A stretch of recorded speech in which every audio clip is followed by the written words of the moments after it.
జరిగిందేదో జరిగిపోయింది. దాన్నే తలుచుకుంటూ జీవితం అంతా కుమిలిపోయే బదులు మీరు కూడా వేరే పెళ్లి చేసుకోవచ్చు కదా. చూడండి, ప్రేమ అనేది భాషకందని భావం. ఆ భావన ఒక్కసారి మనసును తాకితే అది ఫెయిల్ అయినా మర్చిపోవడం కష్టం. అంటే లవ్లో ఫెయిల్ అయిన వాళ్ళంతా వేరే పెళ్లిళ్ళు చేసుకుని సుఖపడ్డం లేదా? సుఖపడ్డం వేరు, సంతోషంగా ఉండటం వేరు. లవ్లో ఫెయిల్ అయ్యి వేరే పెళ్లి చేసుకున్న వాళ్ళందరినీ సంతోషంగా ఉన్నామని గుండెల మీద చేతులేసుకుని చెప్పమనండి. చెప్పలేరు.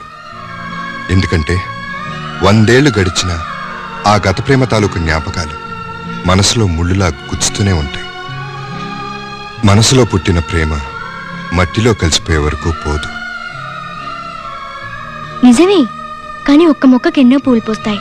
ఒక పువ్వు రాలిపోతే ఇంకో పువ్వు పూయడం లేదా? కానీ రాలిపోయిన పువ్వును తిరిగి అతికించగలవా? ప్రేమ కూడా అంతేనండి.